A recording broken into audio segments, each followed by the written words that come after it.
कथेच्या कालच्या भागात आपण पाहिलं की तिला पण खूप आवडायचे. राघव मागे फिरून फुलांकडे बघत बोलला आणि गार्गीने चमकून त्याच्याकडे पाहिलं, कारण आज पहिल्यांदा राघव काहीतरी वेगळं बोलत होता. त्याच्या पर्सनल लाईफमधलं. आता पुढे. ती मीन्स आराध्या, माय यंगर सिस्टर. तिच्या चेहऱ्यावरचे एक्सप्रेशन पाहून तो बोलला. तिने पुन्हा तिची नजर गार्डनकडे वळवली. तिनेच हे सगळं केलंय. गार्डनमधलं प्रत्येक झाड तिनेच लावलेलं. राघव शून्यात बघत बोलला. तुम्हाला तिची खूप आठवण येते ना? गार्गीने त्याच्या चेहऱ्यावरची थोडीशी दुःखद भावना पाहून विचारलं. I miss her a lot. Raghav एक उसासा टाकत बोलला. तुम्ही त्यांना का अडवलं नाही? त्या तुमच्या लहान सिस्टर होत्या. तुम्ही अडवू शकत होता ना? गार्गी बोलली आणि राघवने आश्चर्याने तिच्याकडे पाहिलं. Do you know about her? राघवने विचारलं. हो, माहिती आहे. त्यांनी सुसाईड केलं होतं. गार्गी बोलली आणि राघवच्या चेहऱ्यावरचे रागीट भाव उमटले. No, that bastard killed her. Raghav समोरच्या कट्ट्यावर हात आपटत बोलला. गार्गी थोडं घाबरली, पण आता माघार नाही घ्यायची असं तिनं ठरवलं. कितीतरी दिवसानंतर तिला ही संधी भेटली होती. कविताने जे सांगितलं त्यावर काहीतरी करायची. त्याने धोका दिला म्हणून आत्महत्या करायची. यात तर त्याचा जितका दोष आहे तितकाच तुमच्या बहिणीचा आणि तुमचा दोष आहे. गार्गी हळू आवाजात बोलली आणि त्याचवेळी त्याने तिचा दंड पकडून तिला स्वतःकडे वळवलं. व्हॉट डू यू मीन? आणि तुला काय माहिती आहे तिच्याबद्दल म्हणून तू असं बोलते? राघवने रागात तिच्या डोळ्यात बघत विचारलं. आणि त्याचा तो अवतार बघून आपण उगीच याच्या नादाला लागलो असं तिला वाटलं. ती तिचा दंड त्याच्या हातातून सोडवण्यासाठी धडपड करू लागली.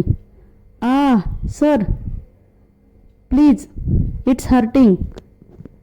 ती केविलवाण्या नजरेने बोलली. तसं त्याने तिचा दंड सोडला. एखाद्या मुलीला कसं पकडावं ते पण याला माहीत नाही. किती त्रास देतो हा आयर्न मॅन कुठला. गार्गी दंड चोळत त्याच्याकडे बघत होती. तो मात्र कपाळावर 2 बोटं घासत स्वतःचा राग कंट्रोल करण्याचा प्रयत्न करत होता. Sir please, don't mind. मला जे वाटलं ते मी सांगितलं.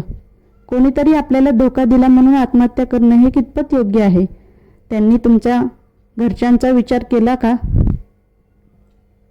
त्यांचं हृदय कमजोर होतं म्हणून कदाचित त्या हा धक्का सहन करू शकल्या नाहीत.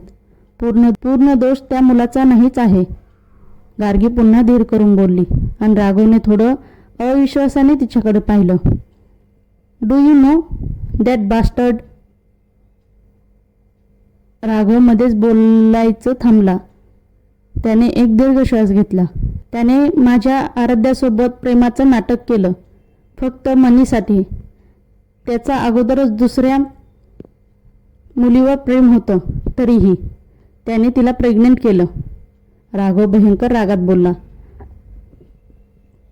आणि त्याचं शेवटचं वाक्य ऐकून गार्गी शॉक झाली, कारण याबद्दल तर तिला कविताने काहीच सांगितलं नव्हतं. Still you are thinking like that. No problem. I don't care what you think. You know what Gargi, दुसऱ्यांवर बोलणं सोपं असतं, पण जर तशीच वेळ स्वतःवर आली तर कळतं. राघव रागात बोलला आणि तडतड पावलं टाकत तिथून निघून गेला. शी बाबा. गार्गी त्याच्यासमोर आली की कुठून हिंमत येते तुझ्यात असं काही बोलायची? गार्गीने कपाळावरचा घाम पुसला आणि त्याचवेळी गार्गी पुन्हा एकदा त्याचा आवाज ऐकू आला तसं तिने मान वर करून पाहिली.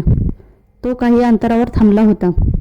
यस यस सर, तिने अडखळत प्रत्युत्तर दिलं. हु इज राघव सिंग? त्याने विचारला आणि तिने मनातच कपाळावर हात मारून घेतला. Good night sir. ती आता रात्र खूप झाली आहे, सो मी पण जाऊन झोपते. ती लगेच त्याला क्रॉस करून तिथून सटकली आणि तिने त्याचा आणि तिने त्याचा प्रश्न इग्नोर केला बघून त्याला जाम राग आला. Silly girl, I will see you. तो रागात तोंडातच बडबडला आणि त्याच्या रूममध्ये निघून गेला. दुसऱ्या दिवशी अनुष्का आणि मंदारच्या फॅमिलीने सगळ्यांचा निरोप घेतला. पुढचे सगळे प्रोग्राम दिल्लीमध्ये होणार होते. अनुष्काला जाताना बघून गार्गी खूप जास्त भावूक झालेली, पण तिने तिचे अश्रू मात्र लपवले होते. आणि ती आणि राघव त्यांना सोडायला एअरपोर्टवर गेले.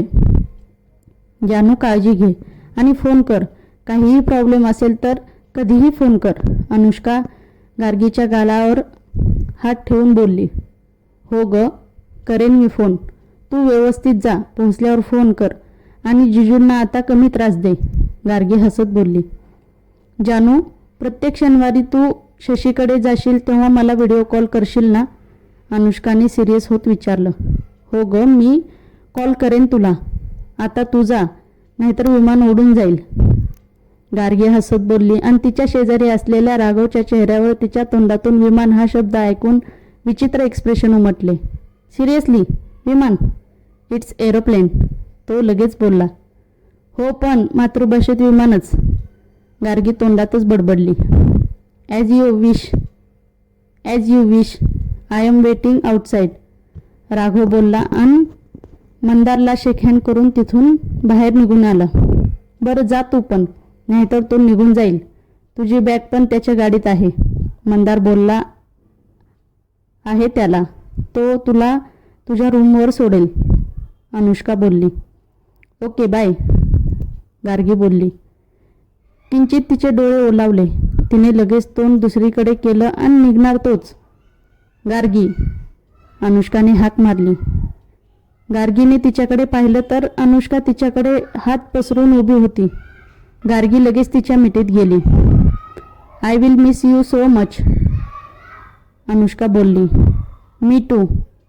गार्गी तिच्या मिठीतून बाहेर पडत बोलली. अजून थोडा वेळ जर ती मिठीत थांबली असती तर नक्कीच हुंदका बाहेर पडला असता.